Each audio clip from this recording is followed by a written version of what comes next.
দর্শক শ্রোতা, আশা করছি সকলে ভালো আছেন। আজকে এই ভিডিওতে আমরা বিস্তারিতভাবে জানানোর চেষ্টা করছি বহুল কাঙ্ক্ষিত নবম জাতীয় বেতন কমিশন এবং পে স্কেল নিয়ে গ্রেড সংখ্যায় বড় পরিবর্তন এবং সর্বশেষ আপডেট সম্পর্কে।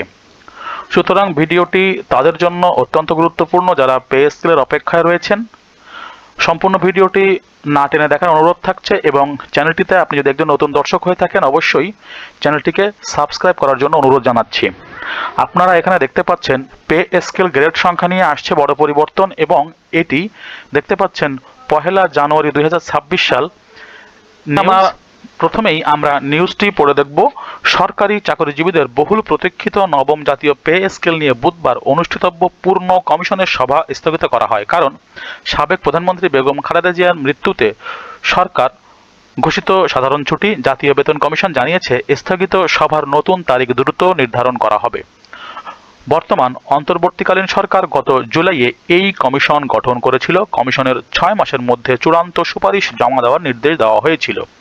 নবম পে স্কেলে বিদ্যমান 20টি গ্রেড বজায় থাকবে নাকি কমানো হবে তা নিয়ে কমিশনের সদস্যদের মধ্যে 3টি ভিন্ন মত দেখা দিয়েছে। প্রথম পক্ষ বিদ্যমান 20টি গ্রেড অপরিবর্তিত রেখে কেবল যৌক্তিক হারে বেতন ও ভাতা বৃদ্ধির সুপারিশ করা। দ্বিতীয় পক্ষ বলছে বেতন বৃদ্ধি কমাতে গ্রেড সংখ্যা 20টি থেকে কমিয়ে 16টি করার প্রস্তাব করছে তারা। এবং তৃতীয় পক্ষ বলছে বৈষম্য দূর করতে আরও আমূল পরিবর্তন এনে গ্রেড সংখ্যা 14টি করার পক্ষে মত দিয়েছেন অনেকে। বৈষম্য নিরসন ও চূড়ান্ত প্রতিবেদন। প্রিয় দর্শক, ভিডিওটির এ পর্যায়ে বলবো যারা এখনো পর্যন্ত আমাদের চ্যানেলটিকে সাবস্ক্রাইব করেননি আশা করব চ্যানেলটিকে সাবস্ক্রাইব করবেন। পে কমিশনের সূত্র জানিয়েছে গ্রেড সংখ্যা বেশি হওয়ায় নিম্ন ধাপের কর্মচারীদের মধ্যে বেতন বৈষম্য প্রকট, তাই গ্রেড কমিয়ে একটি বাস্তবসম্মত সুপারিশ তৈরির চেষ্টা চলছে।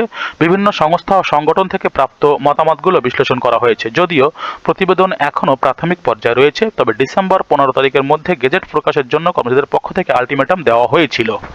দর্শক, আপনারা দেখতে পাচ্ছেন পে স্কেলের গ্রেড কমানো নিয়ে কিন্তু 3টি পক্ষ 3 রকম কথা বলছে। আপডেট ভিডিওগুলি পেতে আমাদের চ্যানেলটিকে সাবস্ক্রাইব করবেন, আমাদের সঙ্গে থাকবেন।